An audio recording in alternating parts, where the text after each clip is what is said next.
जहां एक तरफ बाहरी दुनिया में सोनू महाल ने अपने बयान से पूरी दुनिया हिला रखी है सुशील कुमार की, तो दूसरी तरफ जेल के अंदर बंद सुशील कुमार भी कई सारी मुसीबतों का सामना कर रहा है। दोस्तों, इस पहलवान को सबसे बड़ी मुसीबत तो इसके खाने को लेकर ही हो रही है। चलिए आपको सबसे पहले इसकी जेल के अंदर के हालात के बारे में बताते हैं, जो सूत्रों के मुताबिक से छन छन कर खबरें सामने आ रही है। उसके बाद सोनू महाल के बयान की तरफ लेकर चलेंगे दोस्तों। साथ ही पहलवान सागर धनखड़ की हत्या के आरोप में जेल में बंद सुशील कुमार की मुश्किलें बढ़ सकती हैं। सुशील दिल्ली की मंडोली जेल में बंद है और यहाँ का खाना उसे बिल्कुल भी पसंद नहीं आ रहा है। दोस्तों, जेल का खाना किसी को क्या पसंद आएगा? कोई ज़बरदस्ती खाता है? जी नहीं, मजबूरी में। सुशील कुमार ने कोर्ट में इस बात की याचिका भी दाखिल कर स्पेशल डाइट और प्रोटीन शेक समेत अन्य सप्लीमेंट लेने की मांग की थी, ताकि उसकी हेल्थ फिटनेस को कोई भी असर ना पड़े। लेकिन साफ जाहिर कर दिया कोर्ट में सुनवाई के बाद कि उसकी मांगें खारिज कर दी जाती हैं, क्योंकि वहां पर यह बयान सामने आया दोस्तों, सूत्रों के मुताबिक वकीलों का, जजों का, कि जो भी सुशील कुमार मांग रहे हैं वो इनकी इच्छाएं हैं, यानी कि उनकी इच्छा कर रही है खाने की तो ही मांग रहे हैं, वरना जो शरीर को जितना एक पर्याप्त पोषक तत्व चाहिए होता है खाने से, वो उनको जेल के अंदर रोटी में भी मिल रहा है। लेकिन पहलवानों वाली डाइट नहीं मिलेगी, क्योंकि जेल में आने के बाद किसी की व्यक्ति का जाति, धर्म, किस वर्ग से ही, ये सब नहीं देखा जाता। क्या उसने करा था, क्या वो कर सकता है, ये सब नहीं देखा जाता। वो एक कैदी की नज़र में कोर्ट के सामने पेश होता है, जेल के अंदर कदम रखता है तो वो कैदी ही कहलाता है। अब ऐसे में उसके पास कोई दूसरा ऑप्शन नहीं बचता जेल की ही रोटी खाने से और जेल की ही चाय पीने के अलावा। तो ऐसे में दोस्तों मजबूरी है कि जेल की रोटी खाने के अलावा कोई दूसरा ऑप्शन नहीं बचा है सुशील कुमार के पास। सुशील कुमार को जेल में काफ़ी परेशानियों का सामना करना पड़ रहा है। सबसे बड़ी परेशानी दोस्तों ये है कि वो एक अकेली सेल में शिफ्ट है, यानी कि एक ऐसी जेल है जिसमें वो अकेले है। उसको इस्तेमाल में कोलगेट, कंघा और टॉवल और एक मग्घा और शायद एक छोटी बाल्टी भी दी गई है, ताकि वो इस्तेमाल में कर सके, जिसे हम जेल किट कहते हैं। जेल किट उसे दी गई है, उसके अंदर ऐसी ज़रूरतों का सामान है जिसका इस्तेमाल वो जेल के अंदर लगातार करके अपने आप को साफ़ सुथरा, अपनी ज़रूरतों को पूरा करने के लिए कर सकता है। जैसे खाना आया तो उन बर्तनों में खाना खा सकते हैं, कोलगेट करना हो वो कर सकते हैं, उसके बाद मग्घे का इस्तेमाल नहाने के लिए, फिर उसके बाद आप समझ सकते हैं दोस्तों।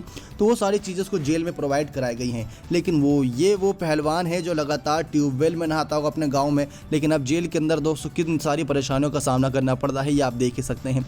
सुशील, लेकिन फिर भी इन्होंने अपनी फिटनेस को बरकरार रखने के लिए कुछ बड़े कदम उठाए हैं जेल के अंदर। सुशील रोजाना सुबह उठकर वर्कआउट करता था, लेकिन जेल में उसे ऐसा कुछ करने को नहीं मिल रहा है। जेल में जिम का कोई सामान भी उपलब्ध नहीं है जिससे वर्कआउट किया जा सके, यानी कि जिम इक्विपमेंट। अगर ज़्यादा से ज़्यादा क्या कर सकते हैं, पुशअप लगा सकते हैं, दंड बैठक कर सकते हैं, इतनी खाली स्पेस भी नहीं है कि रनिंग भी कर लें, और उसके अलावा कुछ और दाव पेच कर सकते हैं। लेकिन अकेले में क्या तैयारी कर लेंगे? अगर दोस्तों किसी दंगल पहलवान को तैयारी करनी होती है तो सामने कोई ना कोई ऐसा मजबूत इंसान चाहिए होता है जिस पर वो अपना हाथ साफ करके अपनी तैयारी को आगे कंटिन्यू रखे। लेकिन सुशील अकेले ही एक जेल में शिफ्ट हैं, क्योंकि उनका कोविड टेस्ट नेगेटिव आया था, तो उनको अभी क्वारंटाइन में रखा गया है। जब वो क्वारंटाइन पीरियड खत्म होगा, उनको दूसरी जेल में शिफ्ट किया जाए या ना किया जाए, इस पर भी विचार विमर्श किया जाएगा, क्योंकि दूसरी जेल में शिफ्ट करना यानी उन्हीं के ऊपर मुसीबत मंडरा सकती है, गैंगस्टर लोगों की। ऐसे में सुशील ने टेम्पररी डंबल बनाए हुए हैं। जी हाँ दोस्तों, मीडिया रिपोर्ट्स में छपी एक रिपोर्ट्स के मुताबिक सुशील ने पानी की बोतलों को भरकर उससे डंबल बना लिए थे। ये अपने आप में ही एक अनूठा उपाय है दोस्तों, कि इस पहलवान ने अपनी फिटनेस को बरकरार रखने के लिए सबसे अनूठा उपाय जेल के अंदर शायद अब पहली बार निकाला है। क्योंकि जेल के अंदर कई सारे कैदी गए होंगे, लेकिन वो सब परेशानियां और यही सोचते होंगे कि कब बाहर आएँ। लेकिन सुशील कुमार जेल के अंदर भी अपनी फिटनेस को बरकरार रखने के लिए हर मुमकिन से मुमकिन कोशिश कर रहे हैं। दरअसल सुशील ने जेल वार्डर से 2 पानी की बोतलें मांगी थी। इसके बाद उसने उन बोतलों में पानी भर लिया था। पानी की बोतलों को उसने एक डंडे के दोनों तरफ बांध लिया था, जिससे उसने डंबल बनाए थे। अब वही इन्हें डंबल से वर्कआउट कर रहा है। लेकिन जेल का खाना तो सभी कैदियों के लिए एक जैसा रहता है, जिससे खाने में वह काफ़ी नखरे भी दिखा रहा है, ऐसा कर्मचारियों का कहना है। लेकिन अब उसके ये नखरे ज़्यादा दिनों तक नहीं चल पाएंगे, क्योंकि उसे कोर्ट के आदेश का इंतजार था, जो खारिज कर दिया गया है कि उसको खाना नहीं मिलेगा बाहर से कुछ भी।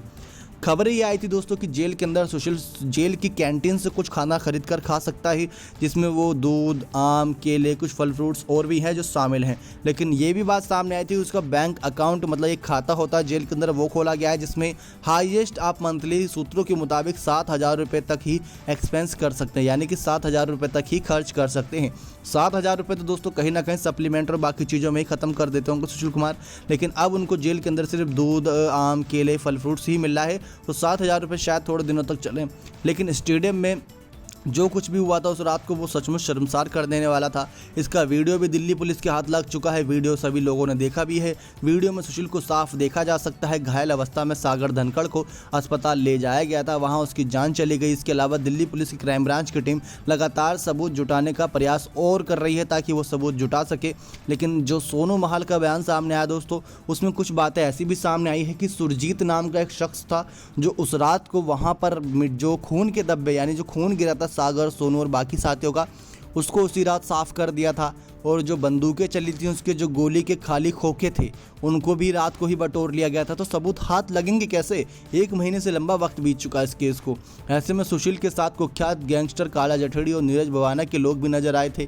दिल्ली पुलिस को दिए अपने बयान में सुशील बताता है कि उद्देश्य सिर्फ सागर के साथ मारपीट करके डराने का था, वे उसे मारना बिल्कुल नहीं चाहता था। लेकिन सागर की जान के बाद सुशील फरार हो गया था, जिसके बाद उसे और भी ज़्यादा मुजरिम समझा गया, क्योंकि अगर आप भाग रहे हैं किसी चीज़ से बचकर तो ये साफ है कि आपका उसमें कुछ ना कुछ बहुत बड़ा रोल रहा होगा जिसकी वजह से आपको भागना पड़ रहा है। तो सुशील कुमार इसी वजह से सभी की निगाहों में एक मुजरिम की तरह इन सब मामलों में देखे जा रहे हैं, लेकिन कोर्ट के फैसले का इंतज़ार करते हैं कि वो मुजरिम है भी या नहीं, बात की बात है। लेकिन जेल के अंदर सुशील कुमार लगातार अपने परिवार वालों से मिलने की भी काफ़ी ज़्यादा विनती करते नजर आए हैं। ऐसी बातें सामने आई है क्योंकि परिवार वालों से मिले उनको काफ़ी लंबा समय बीत चुका है। अब कोरोना काल दोस्तों इनके लिए सबसे बड़ी मुसीबत एक और बना पड़ा है, क्योंकि कोरोना में किसी भी परिवार के सदस्य को जेल में एंट्री नहीं है। बाकी कैदियों की जो स्वास्थ्य है उसको थोड़ा हानिकारक हो सकता है, क्योंकि कौन कोविड पॉजिटिव है कौन नेगेटिव है इस बात का अंदाज़ा तो कोविड टेस्ट के बाद ही लगाया जा सकता है। लेकिन कई बार ऐसा पाया गया है जिसमें कोविड टेस्ट भी कई बार थोड़ी बहुत कुछ आगे पीछे हो जाते हैं, जिसकी वजह से दिक्कतें हो सकती हैं। फ़ोन पर बात करने की अनुमति दी गई है जेल के अंदर, लेकिन परिवार वालों से अभी मिलने की अनुमति नहीं है। लेकिन सुशील कुमार के पास अब कोई दूसरा ऑप्शन नहीं है कि जब तक जेल के अंदर रहे, जब तक कोर्ट का आदेश है। कोर्ट के फैसले के बाद जब उनकी कोर्ट में पेशी होती है, चश्मदीद गवाह, सारे सबूत, बयान दर्ज किए जाते हैं, उसके बाद जो कुछ भी उनके ऊपर जो सज़ा सुनाई जाएगी, सज़ा सुनाई भी जाती है या नहीं बात की बात है, लेकिन जो कुछ भी कोर्ट का फैसला आएगा उसको ये उनको मानना ही पड़ेगा। कई सारे विवादों में पहले ही फंस चुके हैं, वहाँ से बच चुके हैं, लेकिन ये हत्याकांड का मामला है। इसमें एक के साथ नहीं बल्कि 4-5 साथियों के साथ जमकर पिटाई की थी, 1.5-2 घंटे तक पिटाई की थी सोनू महल का, ऐसा कुछ कहना है। तो इसी वजह से दोस्तों ये मामला और भी दिन प्रतिदिन गंभीर होता जा रहा है।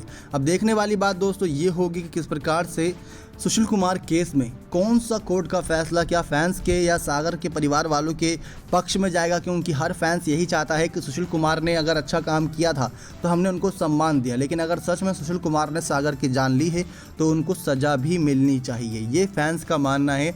और जनता सब जानती है दोस्तों, उनसे कुछ नहीं छुपता, ये बात हकीकत है कि अगर सुशील कुमार ने कुछ ना कुछ किया है और कानून अगर उनको मुजरिम मानता है तो सब कोई उनको मुजरिम की नज़रों से देखेगा, और अगर बेगुनाह है तो उनको बेगुनाह ही माना जाएगा। लेकिन सागर के परिवार वालों की कोई गलती नहीं दोस्तों, उन्होंने अपने 23 साल के नौजवान बेटे को हमेशा के लिए खोदा है, जिसको कहते हैं दोस्तों कि एक बेटे को पालने में कितनी मेहनत लगती है, एक माँ से पूछो, एक पिता से पूछो।